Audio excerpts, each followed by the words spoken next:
أعوذ بالله من الشيطان الرجيم. بسم الله الرحمن الرحيم. والنجم إذا هوى ما ضل صاحبكم وما غوى وما ينطق عن الهوى إن هو إلا وحي يوحى. علمه شديد القوى ذو مرة فاستوى وهو بالأفق الأعلى. ثم دنا فتدلى فكان قاب قوسين أو أدنى فأوحى إلى عبده ما أوحى.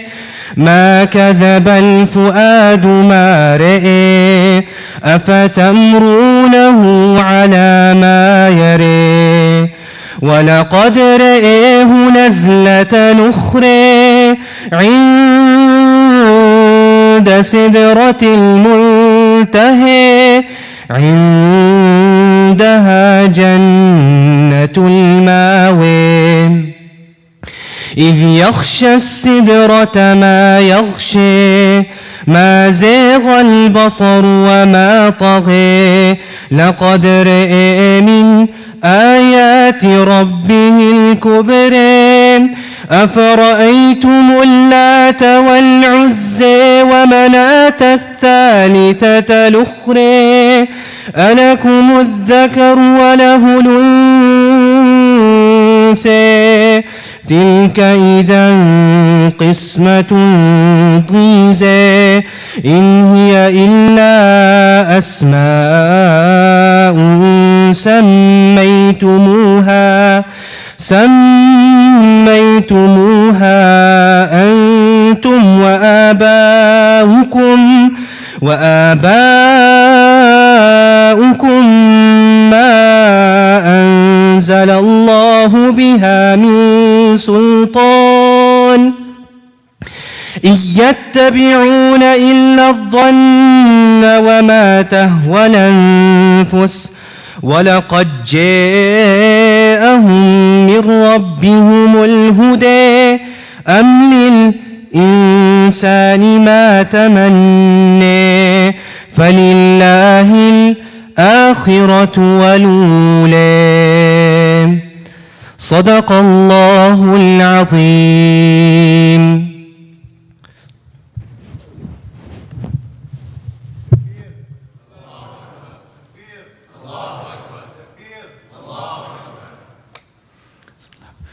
It's my honor to introduce one of my beloved teachers who's going to be hosting this program, Sheikh Tahseen Khan. He was born in Philadelphia, USA. He has completed his degree he completed his bachelor's in chemical engineering.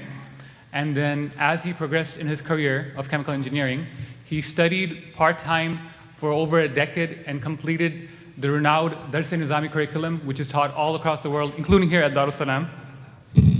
He's the author of a very prolific book, The Prominence of Man, which is a defense of the original creation of Adam alayhi salam in light of Islamic theology and defending the original creation of Adam alayhi salam in light of the evolutionary sciences. So currently, Sheikh Tahseen Khan serves as faculty here at Darussalam. He teaches Aqidah, which is Islamic theology, and he also continues to work full-time as a chemical engineer. So without further ado, I ask Sheikh Tahseen, inshallah, to start the program. بسم الله الرحمن الرحيم. الحمد لله رب العالمين وأفضل الصلاة وتم التسليم على سيدنا ومولانا محمد وعلى آله وصحبه أجمعين. اللهم علمنا ما ينفعنا وانفعنا بما علمتنا وزدنا علما وإخلاصا وحلما. السلام عليكم ورحمة الله وبركاته.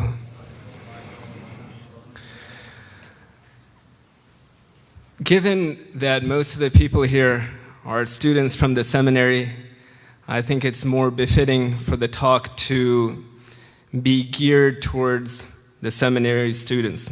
I think the weather took a toll, unfortunately, on a lot of people who perhaps from the community desire to come. But inshallah, this will serve well for the students of the seminary. Having said that, the talk, as you know, is Cradle to the Grave, the obligation of learning. But I think at this point, it's perhaps more relevant to speak about why is there an obligation specifically in our context, in the times that we live in, even more specific in our context here as an American Muslim minority living in a non-Muslim land, the challenges that we face, and why that necessitates us in acquiring sacred knowledge or knowledge of our deen, perhaps more than ever before, on account of these challenges.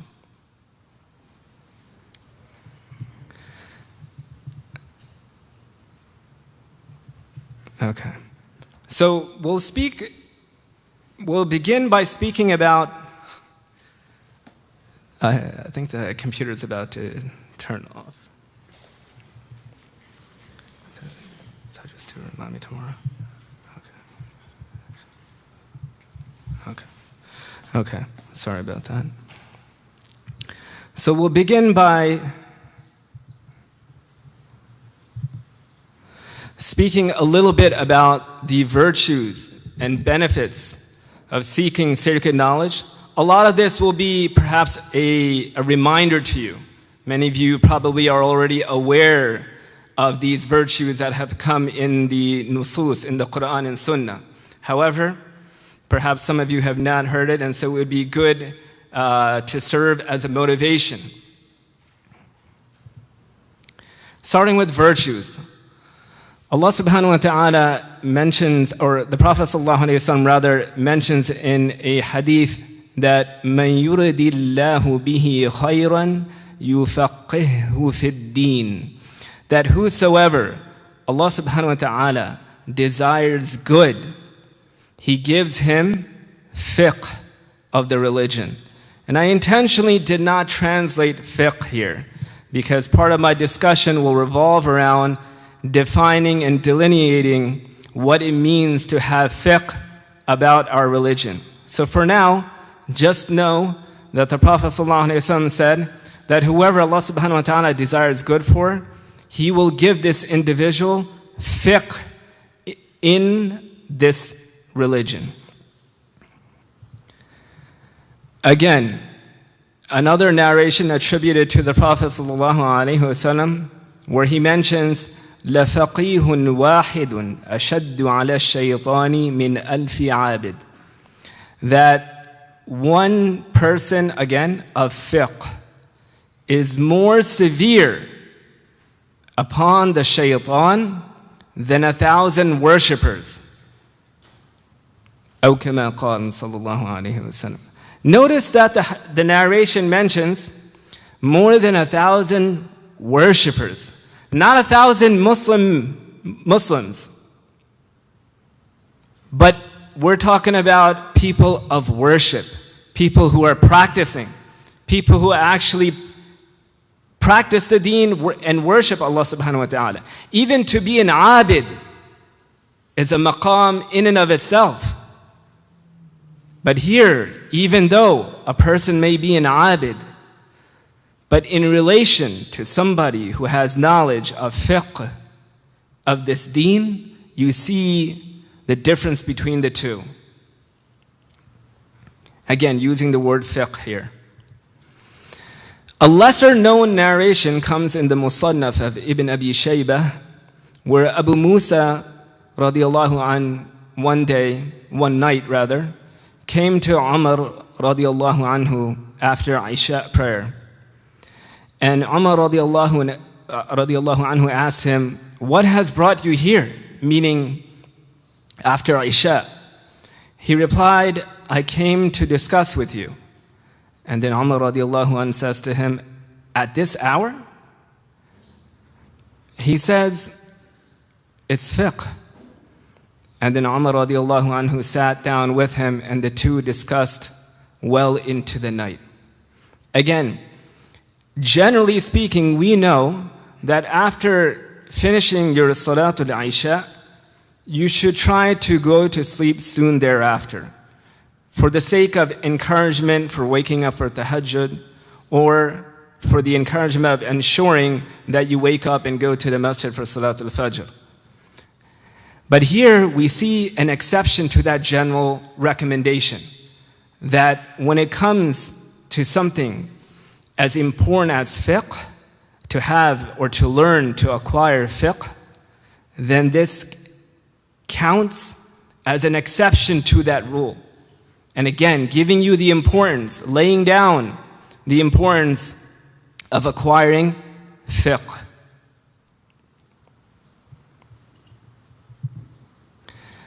Emphasis. We also find, in addition to the virtues about seeking knowledge, the emphasis on acquiring knowledge. What do I mean by emphasis? Allah subhanahu wa ta'ala mentions, and this is like a dua that many children, many of us have memorized, وَقُلْ رَبِّ زِدْنِي عِلْمًا, that Allah subhanahu wa ta'ala, He advised for us to say, "O my Lord, increase me in knowledge." Ibn Hajar al-Asqalani, rahimahullah, he comments on this famous dua, and he says that this is a clear proof of the excellence, the fadila of ilm, of knowledge, because Allah subhanahu wa ta'ala did not order the Prophet sallallahu alaihi wasallam with request for any ziyada, with any increase in anything, except for an increase in knowledge. I mean, just fathom that for a moment. That for all the things that me, myself first and foremost, may make dua for increase in worldly matters, none of which is impermissible, but nevertheless, when it came to the Prophet ﷺ himself, Allah subhanahu wa ta'ala asked him personally to make dua, to request for him to make ziyada, to make dua for ziyada only in ilm. Again, showing you the emphasis on acquiring sacred knowledge. And again, we know in another dua, Allahumma inni as'aluka ilman nafi'a.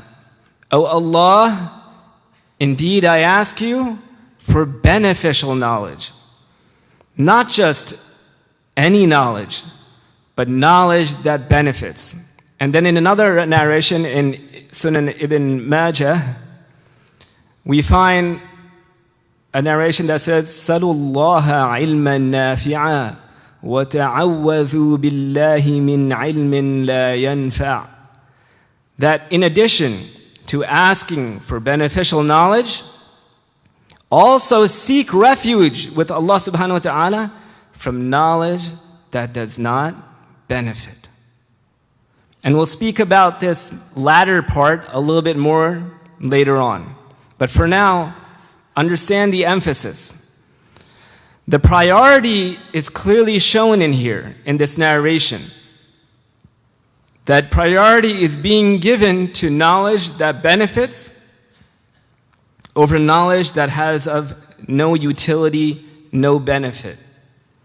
And the ulama, they commented on the meaning of this in a variety of ways, giving examples of how people back then, and for sure nowadays, continuously acquire knowledge that doesn't benefit them. One could argue, but it doesn't harm them. But here, pay close attention that the narration is not saying, seek refuge from knowledge that harms. But even knowledge that is of no benefit, meaning you could argue that perhaps it's of a neutral nature. It doesn't benefit you, but it doesn't harm you. But here it's specifically telling you don't even go to acquiring knowledge or try to abstain and seek refuge in knowledge that does not benefit. Because as a believer, you are required to seek an increase in that which benefits you. Now, what does fiqh in all of these narrations mean? What does it entail? After all, that is the most important thing. We see the virtues of acquiring fiqh. We see the emphasis. But what does this word fiqh as used mean? Allah subhanahu wa ta'ala says in the Quran, وَمَا كَانَ الْمُؤْمِنُونَ. One second, my thing went off.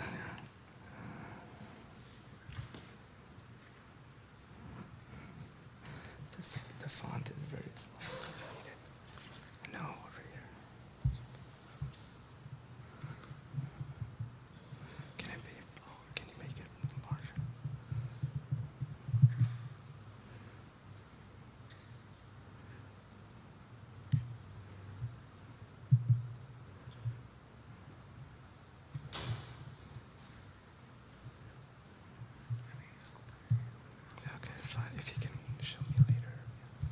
Can be later. In this ayah, Allah subhanahu wa ta'ala, this ayah is situated regarding how, I think it should be fine, yeah. I can switch it so it's full screen. Yeah, if you could do that.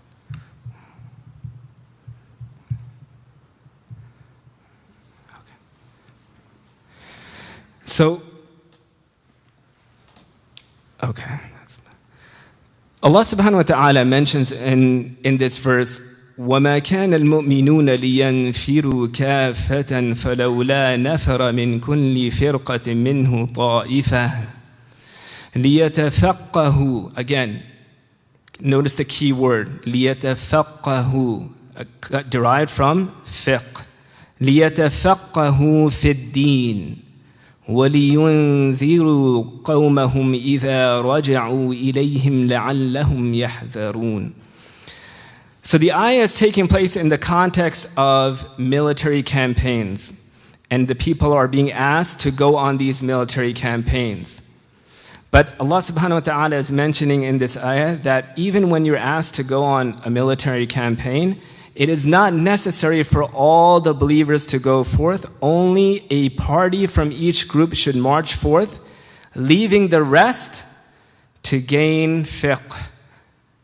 Then enlighten their people when they return to them, so that they too may take heed or beware of evil. Imagine that.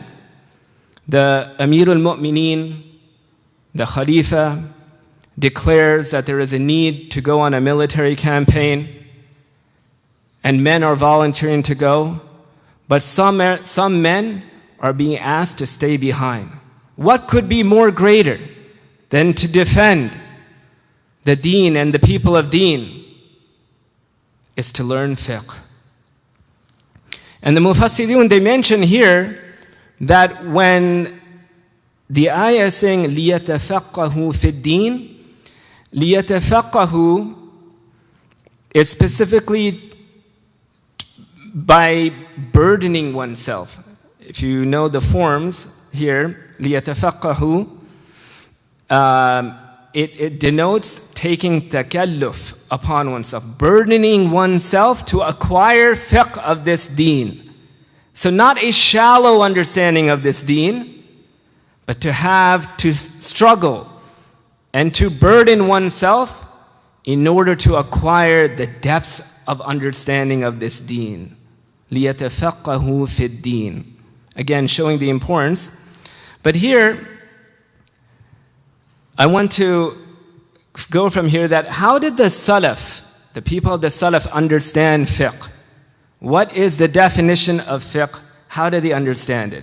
In this regard, we have a famous quote by none other than Al-Imam Al-A'zam, Abu Hanifa, the greatest scholar of fiqh to have ever graced this community, rahimahullah, where he mentions, it gives a definition for fiqh as معرفة النفس ما لها وما عليها. Knowledge of what benefits the self and what harms it. A very short, concise, to the point definition of what it means, but what the word fiqh means. To simply have knowledge of what benefits and harms the self. Now, to be a little bit more specific, Imam al-Taftazani, in his Sharh al-Talwih, it's a book of Usul al-Fiqh, he explains and comments on this definition given by Imam Abu Hanifa. And he mentions in this book that مَعْرِفَةُ النَّفْسِ مَا لَهَا وَمَا عَلَيْهَا is going to include three particular components. One, theological beliefs. Like he gives for as an example, the obligation of belief in Allah subhanahu wa ta'ala and the like of it. What we can call the usul al-aqidah, the fundamentals of aqidah. He also includes those things that nurture your internal state, your inner being, your thoughts, your inner character, your psyche, the way you mentally operate, and the traits of those inner qualities that you possess. And then the third and final one is the outward actions, such as prayer, salat, sawm, zakat, hajj, mu'amalat, transactions, so on and so forth. And he says that the first one here is what falls into ilm al-kalam, or the science of aqidah. He says the second one is where it comes in ilm al-tasawwuf, the science of tasawwuf. And he says finally the third one is addressed by ilm al-fiqh. So notice that according to our definition of fiqh and what it means to have fiqh of this deen is not just limited to knowing how to do tahara or knowing how to pray. It's broader than that. It includes theological beliefs, what you believe in, your internal state, as well as your outward or physical actions and states. Bearing this in mind, I'm going to address each and every one of these three components and how fiqh applies to it. I'm going to begin by the last one, which is the benefits of fiqh in your outward actions. And I'll explain why I'm starting with this, because I want to focus more on the other two than this one. This one is pretty straightforward. Many people already understand the benefits of knowing fiqh when it comes to their outward actions. Such as, when Allah subhanahu wa ta'ala mentions in the Quran, إِنَّ الصَّلَاةَ تَنْهَى عَنِ الْفَحْشَاءِ وَالْمُنْكَرُ, that surely salat restrains you from shameful and evil acts. But where does fiqh come into this? Understand that if you pray 5 times a day, and you still find yourself indulging in that which is fahsha, obscene, shameful, munkarat, those things that have been forbidden, then the first thing that you should do in your mind is, perhaps the way I'm performing prayer in terms of fiqh is deficient.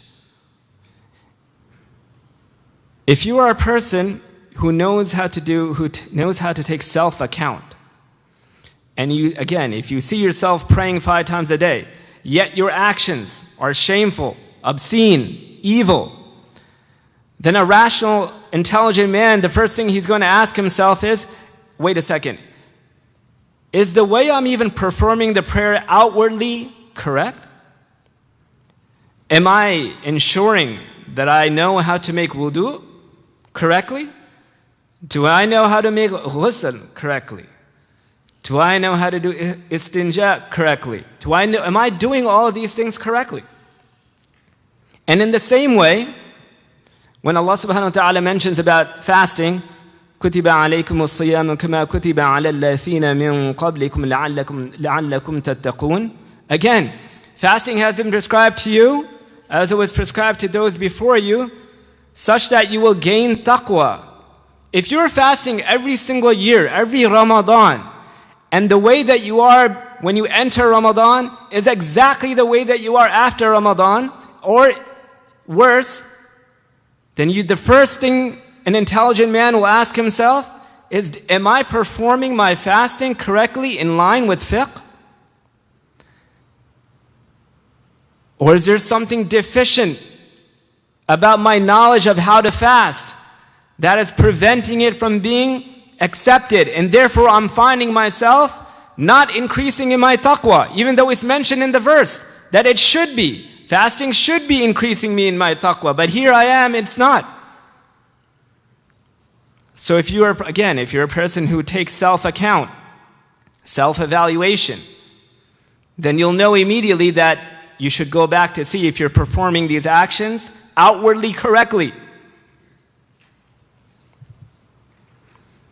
And we have a famous statement by Sayyidina Umar radiallahu anhu, where he said, لا يبيع في سوقنا إلا من قد تفقه في الدين.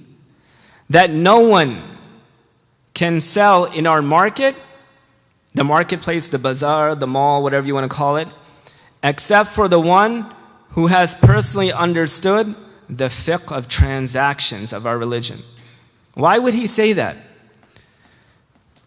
Because he doesn't want a marketplace where Muslims are indulging in riba, or they're cheating one another, or they're acquiring haram wealth without even knowing it. Because we all know the effects of haram sustenance as well, haram wealth, how it leads to your du'as not being accepted. And so he would say, if you haven't learned the basics of fiqh al-mu'amalat, then you have no business entering into our marketplaces and wreaking havoc on others and yourself.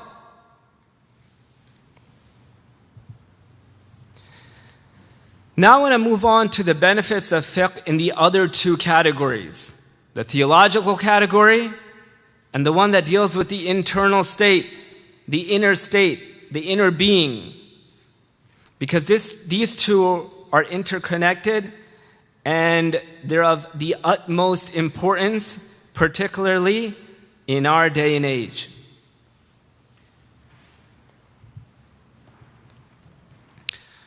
I want to specifically focus on an ayah here that is going to show just exactly, or why exactly, these two components, or these two realms, as I have called it here, are important. Allah subhanahu wa ta'ala mentions the words of Iblis, shaitan, in this ayah, where he mentions, where shaitan himself, waqala, meaning shaitan, he's saying, لَأَتَّخِذَنَّ مِنْ عِبَادِكَ نَصِيبًا مَفْرُوضًا. That, let's take it bit by bit so that we can break it down. He starts by saying, I, meaning shaitan, will certainly mislead them. Not all of them. This is his initial tactic. I will certainly mislead some of them. نَصِيبًا مَفْرُوضًا. And what will he say to this group, you can call it? Not everyone, but this group that he's targeting. What will he do? وَلَأُضِلَّنَّهُمْ. Notice the lam tawqeed. Notice the noon tawqeed.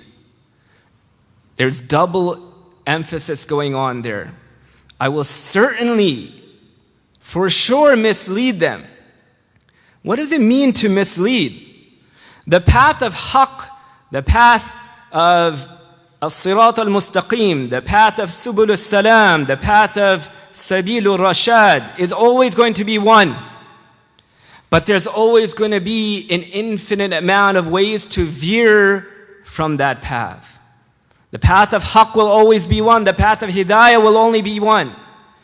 But the number of ways that you can go off track are infinite. So when he's saying here that he will surely mislead them, then at his disposal, he has 1,000,001 ways to do that. But how is he going to do it? The verse continues. He continues. Shaitan continues. La'natullahi alayhi. وَلَأُمَنِّيَنَّهُمْ. Again, notice the double tawqeed, the double emphasis. وَلَأُمَنِّيَنَّهُمْ. What does it mean to give tamanni? It means to give hope,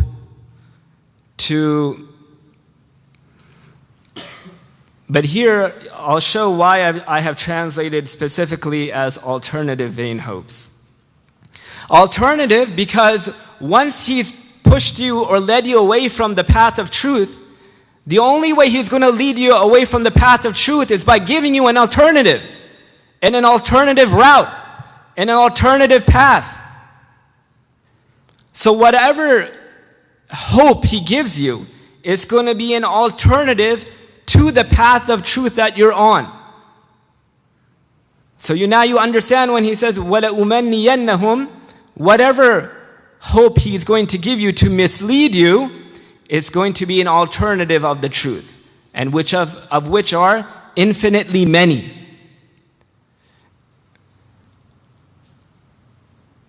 وَلَآمُرَنَّهُمْ, and I will command them, فَلَيُبَتِّكُنَّ آذَانَ الْأَنْعَامِ.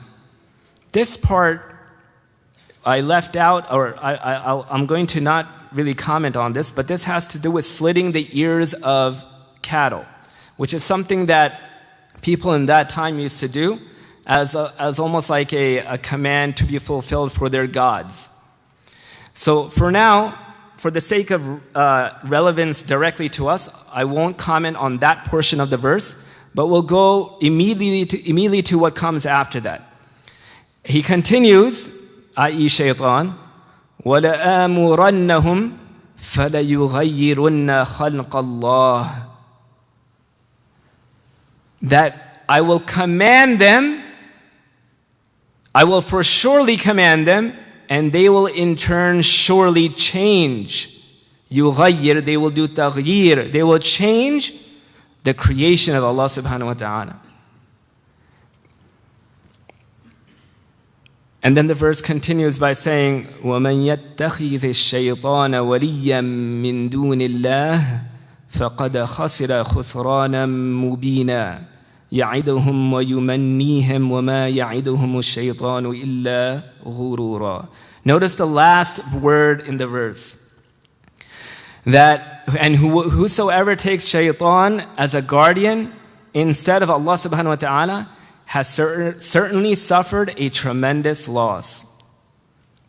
Another definition for ghurur is delusion. And now, so I commented on that already. Imam al-Razi, in his tafsir on this ayah, he mentions something very important. He says about this ayah, وَهَذَا يُشْعِرُ بِأَنَّهُ لَا حِيلَةَ لَهُ فِي الْإِضْلَالِ أَقْوَى مِنْ إِلْقَاءِ الْأَمَانِ فِي قُلُوبِ الْخَلْقِ.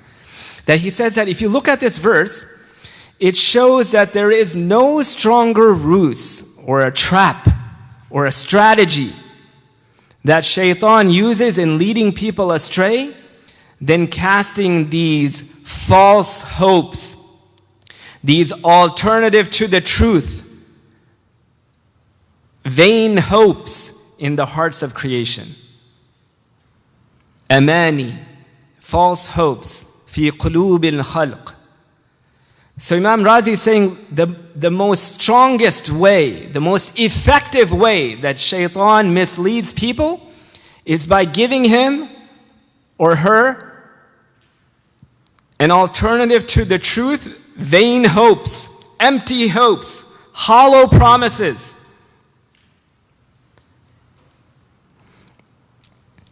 Let's continue a little bit on this verse. The verse continues, and we mentioned that فَلَيُغَيِّرُنَّ خَلْقَ اللَّهِ, and alter Allah's creation.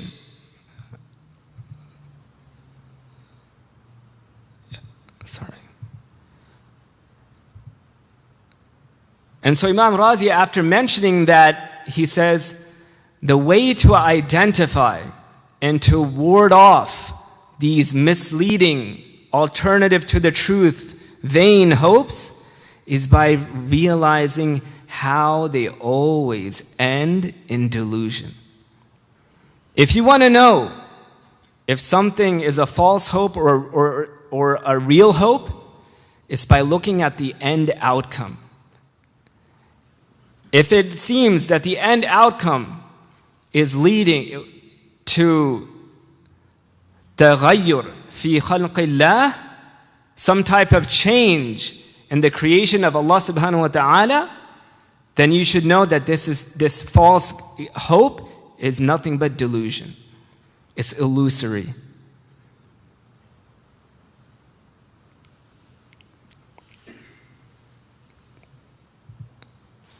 Now, I want to bring some relevance to our time. In our times, we live in a time of slogans, catchphrases, hashtags, mottos, picket sign phrases, comments on social media. And we oftentimes see these use of these slogans and hashtags and whatnot that promise you that this is, whatever is being preached is for the sake of freedom and liberty. Or we are now living in the age of science and reason. This is the era of enlightenment, social justice for all, self-autonomy, equal rights, egalitarianism, equality, human rights. Don't judge me. Are you a bigot? Why are you judging me? What are these slogans trying to do? It's trying to tell you that your current state that you're operating in, the way that you're thinking, the way that you're believing theologically, internally, is not what you should be doing. Rather, we're going to give you hopes in freedom and liberty, which your religion seems to deny you of. Let us go through some of these slogans that we have up on here and kind of elaborate further. But before we do so, understand that for everyone who calls you to one of these false hopes, first of all, let's back up for a little bit. Do we have anything against any of these? No. These are all values that we value.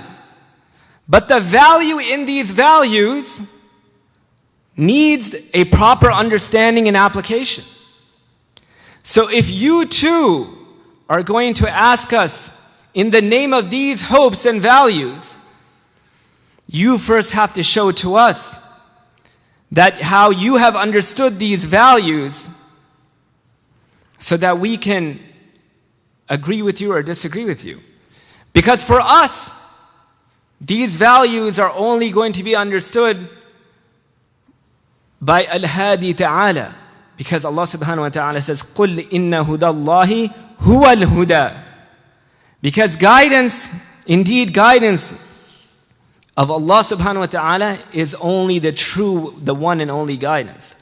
But if you're going to give us hopes of freedom and liberty and human rights and equality and enlightenment, but according to your socio-moral ethical paradigm that is continually in flux because it's relativistic, then that's not what we're going to agree with. You need to show us an objective standard, or why your definition, how it has some type of objective truth underpinnings to it. And only then we may agree with you. But so long as your hopes of freedom and liberty that you're trying to impose upon us and trying to move us away from our path of truth by any one of these and many other hopes are stemmed and rooted in your own invented paradigm that you yourself are saying is continually in flux and changing based on time and place. There's no objectivity to it. All it is one subjective mind's understanding of it, of what is moral, what is ethical, what is spiritual, what is theological. Then we're not going to agree with that.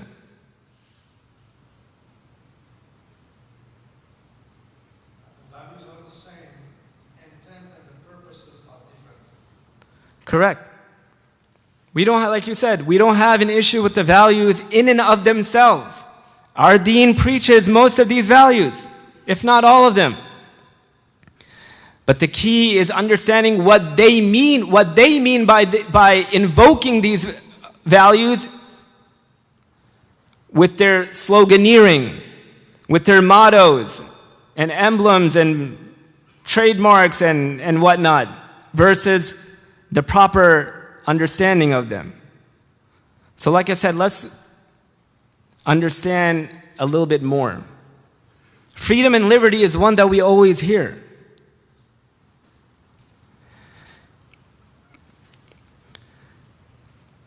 But if what you mean by freedom and liberty is a calling to prioritizing and giving the utmost preference to the individual self, which is one of the fundamental precepts of liberalism, where you continually look to see what you want at the expense of the group, even if this group is your own family, even if this group is your local community. But if what you mean by your call of freedom and liberty to us is for us to adopt this liberal understanding of putting ourselves first and foremost and essentially looking to fulfill our own desires and wishes at all times at the expense of anyone else, then if this is one of your understandings of freedom and liberty, then this is not something that we're going to agree with.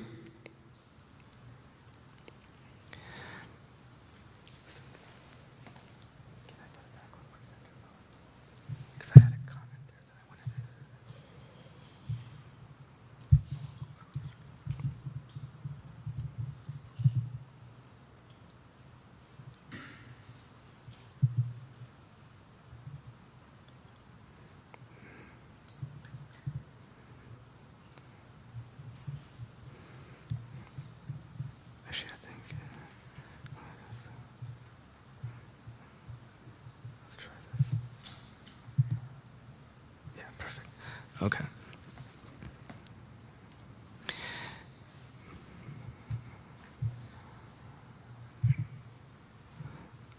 I apologize for that.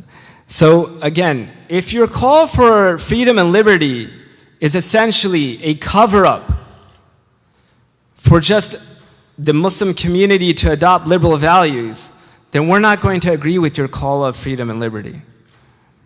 Because what we preach is that the Muslim should factor in the rights and responsibilities of those around him, and that he should not intentionally and be committed to always getting what he wants.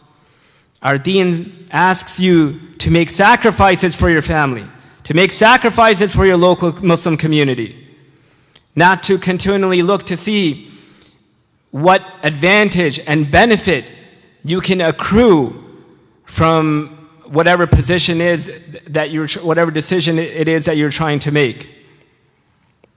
But under liberalism, the family and community is not a priority. The priority is given to the individual self. And a Muslim who adopts liberal values, he's going to have a difficult time understanding why Islam places so much importance on the nuclear family, on protecting the nuclear family. Every time he sees some type of judgment or ruling where the deen is telling the man of the household, the head of household, to adopt a certain role, and the mother, the wife, to adopt a certain role, then the liberal Muslim will always be infuriated by this, because he won't understand, because all he's interested in is the individual self. And so he doesn't understand that the deen looks to protect and preserve the nuclear family by delineating the roles of that nuclear family, of how the children should act with their parents, how the parents should act with the children, how the wife should, what role is the role of the wife, how she should act with her husband, the role of the husband, what are his responsibilities as head of household, and how he in turn should act with his wife. But for the one who is a liberal Muslim, he will only be concerned with the individual. And so he will never understand any of the ahkam that deal with the nuclear family. And he will continually reject the roles of each and every member in the nuclear family, because you're not allowing that individual and that family to operate independently according to his or her wishes. And they will furthermore not understand why so much importance is being given to the masjid, to the local mosque. Why does Islam put so much emphasis on interacting and coming to the masjid 5 times a day and interacting with your local Muslim community? Because in the mind of the liberal Muslim, it's all about the individual self. Importance is not on the community. And again, so he will have trouble understanding, why does this deen put so much importance on community work? And so if your call for freedom and liberty is just a cover-up, where you just want us to be, which is more or less a call for freedom of the individual self, then that call, that slogan for freedom and liberty to liberate the self is not one that we're going to agree with. And so this is another form of false hopes by the shaitan, where he's giving you this false sense of hope that, hey, if you adopt freedom and liberty, everybody likes freedom and liberty. These are universal values. How could you ever disagree with liberating yourself? Don't you agree with liberty? Don't you practice freedom? Don't you want freedom for every single individual? But these are all awham.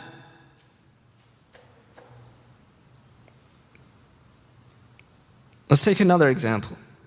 Equal rights. If what you mean when you say to us that we operate based on equal rights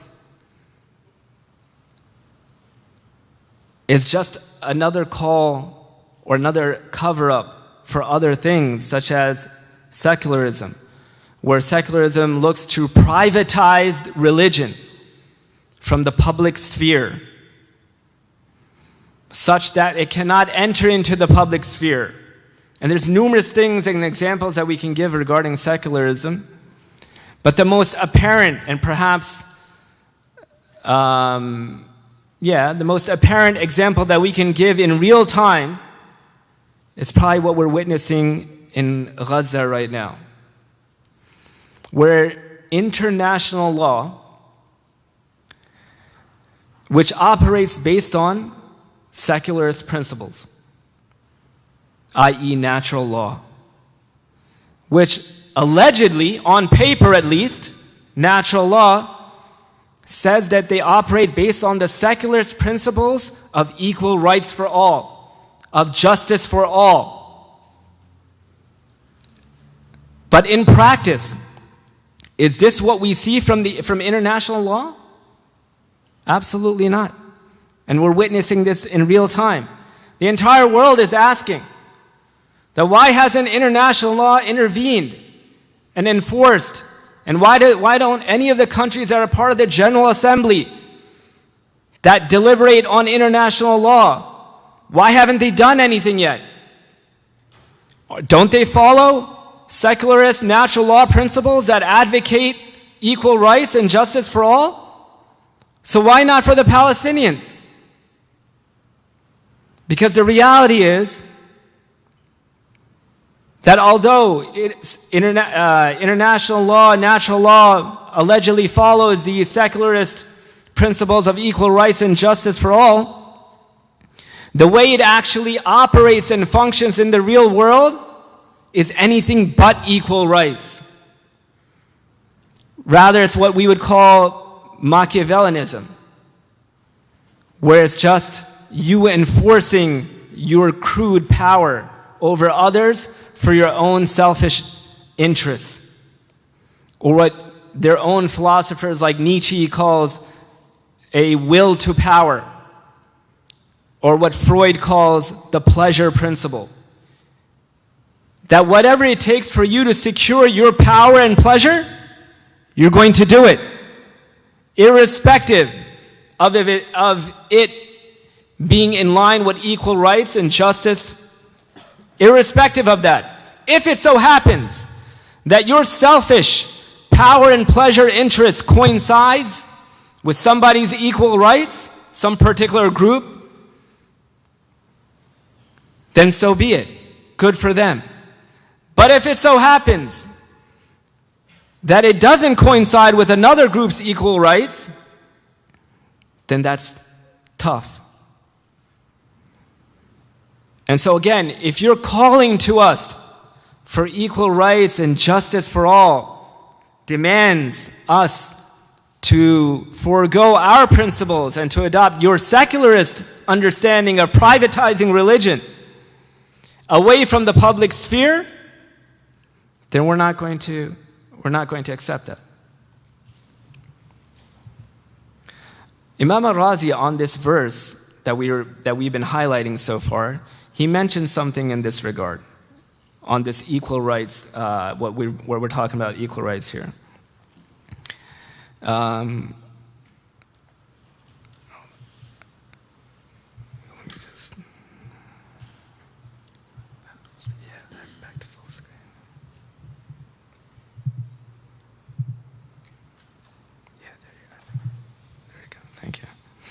He says here in this verse, you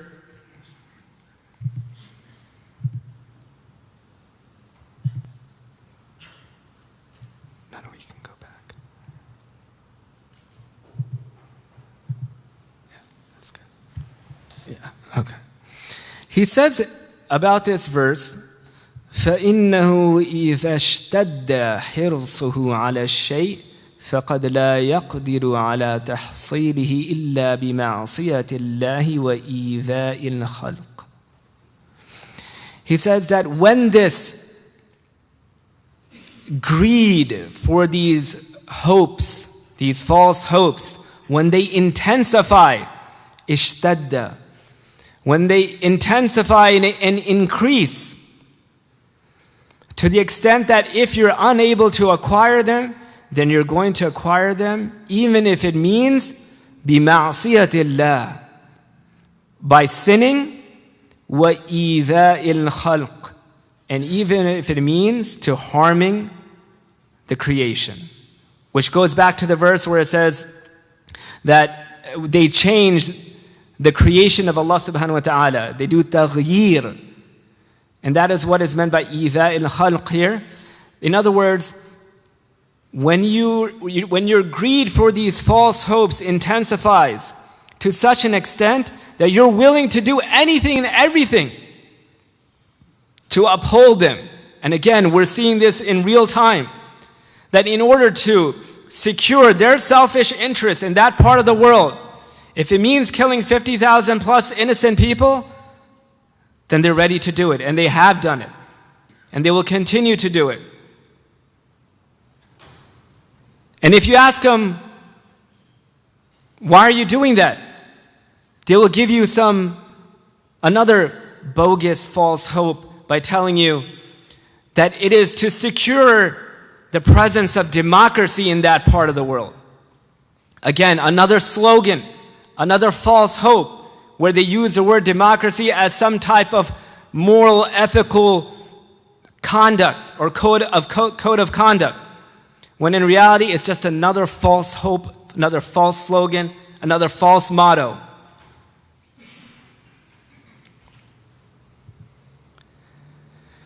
And then Imam Razi, I don't want to, for the sake of time, go into, but maybe we could.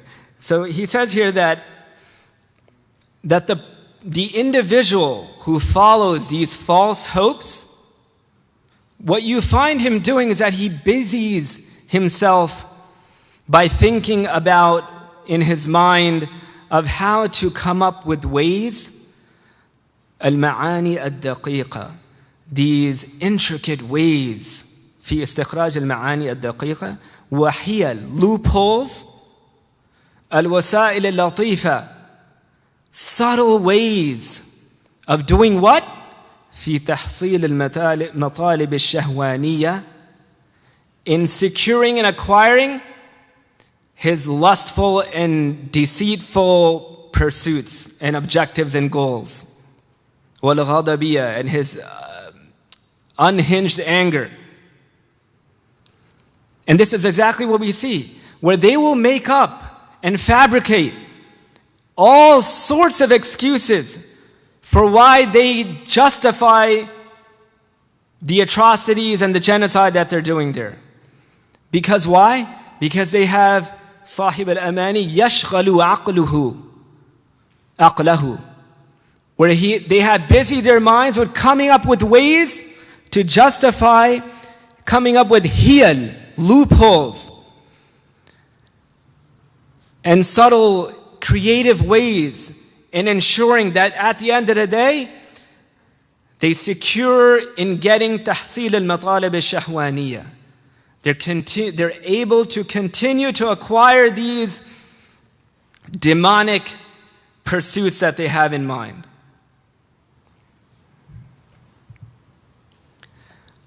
Another catchphrase, false hope that is given, is one of self-autonomy.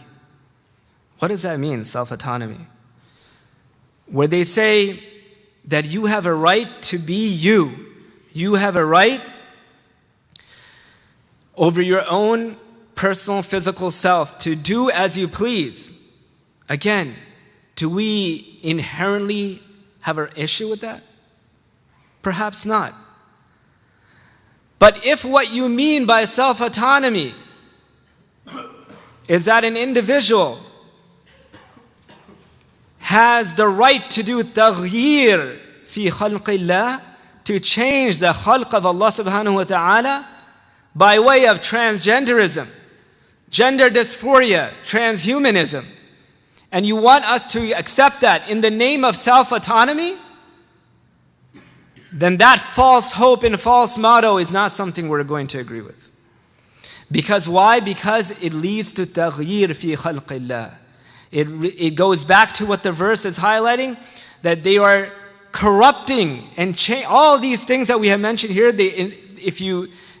They're false hopes that lead to the delusion, that lead to corruption in creation, and then therefore you're able to identify that these hopes are in fact false because of the ghurur that they use, the delusion that they use. Self-autonomy, this is what you hear nowadays, where you hear people say, my body, my choice. And we've seen this spread all over, even in the Muslim world, where you have unfortunately, even in places like Pakistan, you have women who are publicly saying, Mera jisam, meri marzi. My body, my choice. In the name of self-autonomy. And so they've been duped, unfortunately, by these false hopes that because you're an individual, you have the right to this self-autonomy. Age of reason, We live in the age of reason and science, while you guys are still following a 1400-year-old book in Arabic. وَإِذَا تُتْلَى عَلَيْهِ آيَاتُنَا قَالَ أَسَاطِيرُ الْأَوَّلِينَ. That when our verses are recited to them, they say, these are just tales of the ancients. This is exactly what we hear. Why are you still following your scripture? This is the age of enlightenment, the age of reason and science. Do we have a problem with reason and science in our deen? Any one of the students here who has studied a single book of Aqidah or a single book of Mantiq in Islamic logic will know immediately that the asbabul ilm, what we deem our pathways to certain knowledge, include the aql, rational reasoning. It includes al-hawasus salima, or empirical methods. But in addition to that, al-khabr al-sadiq, the truthful report. And from books of mantiq, you have istiqra and tajribah, which they say, the ulama themselves have said well over 1,000 years ago in these manuals of Islamic logic, that deductive reasoning as used in science and empirical methods are methods of acquiring certain knowledge.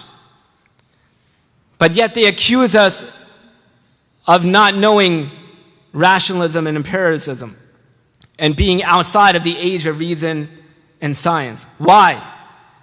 Why do they want us to adopt this? It's because they want, this is another cover-up. Age of reason and science is for you to abandon your revelation and to move closer to deism. What is deism? It's the belief that you believe in a creator, you believe in God, but this God has no intervention or quote-unquote interfering in the affairs of the world. Why would they want you to believe in deism? Why would they want you to come closer to deism? Because once you believe that you have a creator who doesn't interfere with the world, then you don't have revelation that is divine anymore. Because a deist doesn't believe in divine revelation. He just believes that the creator created the world and then just let it be. And so they want you to let go of your revelation because they have a problem with your ahkam that you have derived from revelation. And so they mask that by saying, in the age of reason and empiricism and science, why are you still holding on to your scripture, to your divine revelation? So we in turn tell them we have no problem with rationalism and empiricism.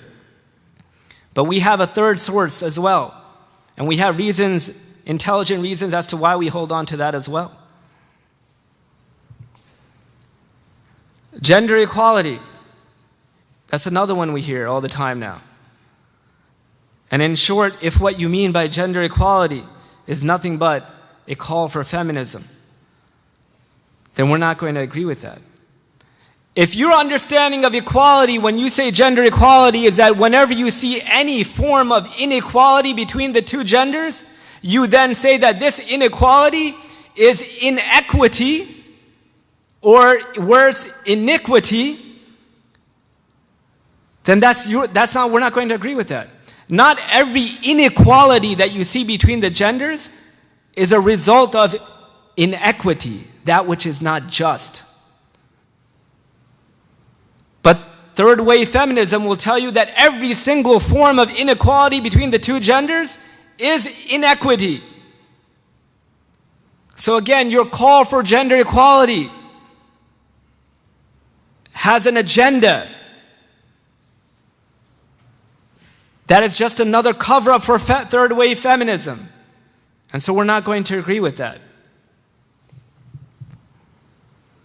In this ayah that we have been quoting and commenting on, one of the people from the Salaf who died in 182 Hijri, Abdurrahman ibn Zayd ibn Aslam, rahimahullah, he comments on this verse, as mentioned in books of tafsir, in Razi, at-Tabari, that when the verse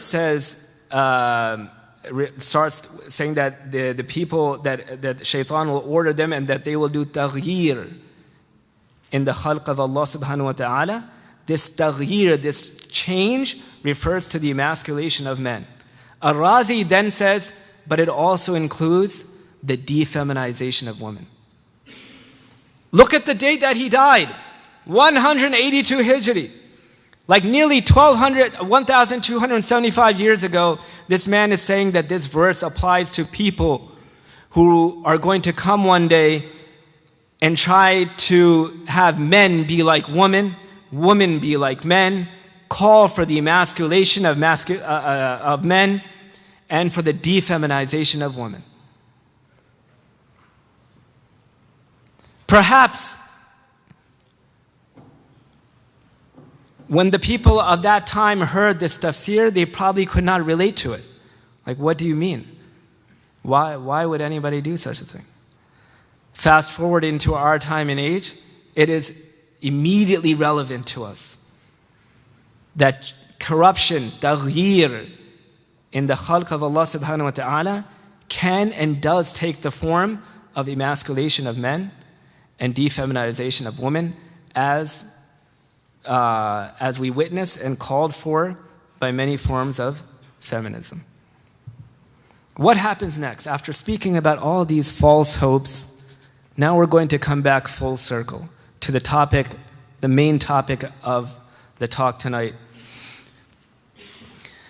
Sorry, before I mention that, Allah subhanahu wa ta'ala mentions in the Quran, وَإِنَّ كَثِيرًا لَيُضِلُّونَ بِأَهْوَائِهِمْ بِغَيْرِ عِلْمٍ.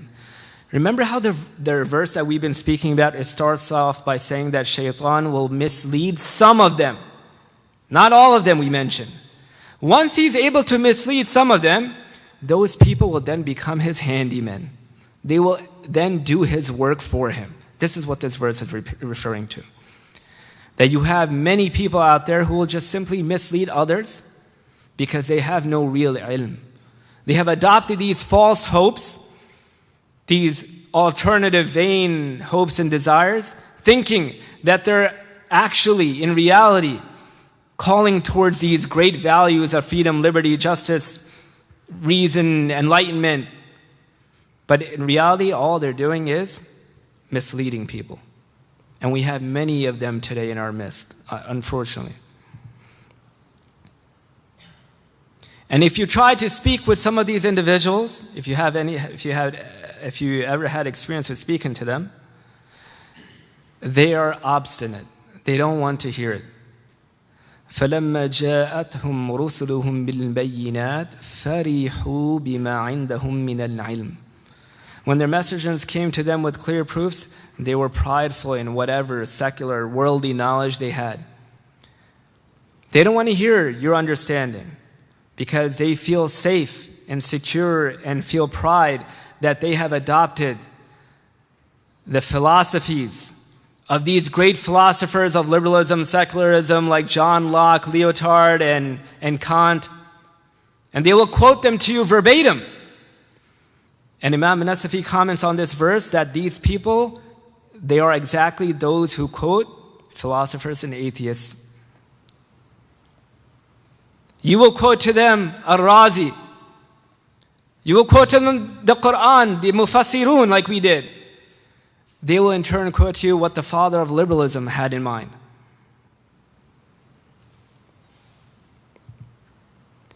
What is the cure for all of these alternative vain hopes of shaitan then? After all, there's no sense of highlighting all of these matters and then not providing a solution. Allah subhanahu wa ta'ala mentions, وَإِن تَصْبِرُوا وَتَتَّقُوا لَا يَضُرُّكُمْ كَيْدُهُمْ شَيْئًا.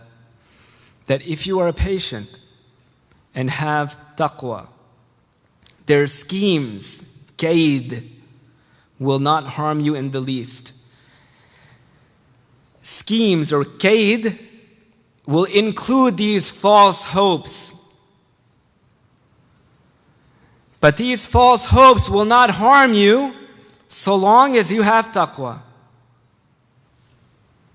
But how do you gain taqwa? So that you can protect yourself from these false hopes, these false schemes. Ibn Hajar al-Haytami, in addition to him, practically every single scholar will tell you the same exact thing, but just for the sake of reference, I'm providing him as a quote here. He says here in this quote here, that the haqiqah of taqwa is that it rests upon ilm. It rests upon knowledge. Because an ignoramus does not even know how to have taqwa, not from the standpoint of abiding by the commands of Allah, nor from the standpoint of abstaining from the prohibitions of Allah subhanahu wa ta'ala. And by this, what becomes apparent and clear to you is the virtue of knowledge and its distinction from all other acts of worship. Because if you can acquire sufficient religious knowledge, it will then give you the tools that you need to acquire taqwa. In other words, acquiring religious knowledge is your first line of defense against all these false hopes and traps and scheming.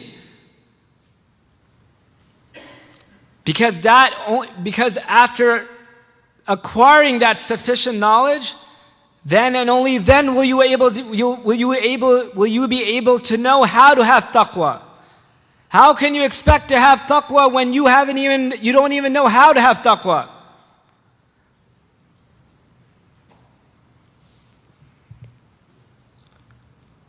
All of the above that we have mentioned thus far, it shows you the necessity of a teaching methodology that uses the holistic understanding of fiqh. Remember in the beginning we mentioned that Imam at-Taftazani explains fiqh to include 3 components: to have knowledge of what benefits you and harms you in the realms of the theological realm, the outward physical realm, and the internal interior state realm. So you have to have this holistic understanding of fiqh. And so if you're learning, you better make sure, if you want to avoid all of those traps, that your teaching methodology that you're sending your kids to, or you yourself are involved in, has that holistic teaching and understanding that includes all of those 3 components.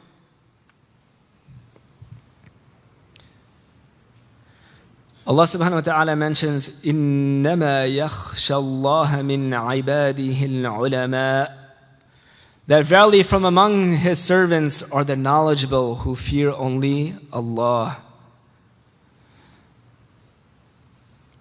If you look at this ayah carefully, what you'll notice here, that khashya, having fear of Allah subhanahu wa ta'ala, at the minimum requires both knowledge and ubudiyya, servanthood, from min ibadihi, as well as ilm, from al-ulama. That is to say that if you want to be from a person who has khashya of Allah subhanahu wa ta'ala, it requires you to have ilm as well as ubudiyya, servanthood. So it's not sufficient for you to just be a sincere worshiper who is ignorant of the bare minimum religious knowledge that is required for you in your day and age, in the context that you live in, not the context of some guy living in a village in some other part of the world who might be completely cut off and free from the challenges that you and your children are a part of. So there's going to be a disparity between what is required for you living in a metropolitan, cosmopolitan city like Chicago versus the one who's living in a village in the other part of the world. The two are not the same. What is required for that individual, the bare minimum, is going to be much less than what is required for us here because of the challenges and the complexities that we face. So I urge myself and I urge you all that if you are a parent, to be a responsible parent. One that understands, يَا أَيُّهَا الَّذِينَ آمَنُوا قُوا أَنفُسَكُمْ وَأَهْلِيكُمْ نَارًا. That you understand what it means when Allah subhanahu wa ta'ala says to you, O believers, protect yourselves and your families from a fire. You may think to yourself that as a parent, that I feel secure in my iman. That may very well be true, but that doesn't then mean by default that your children are also secure in their iman.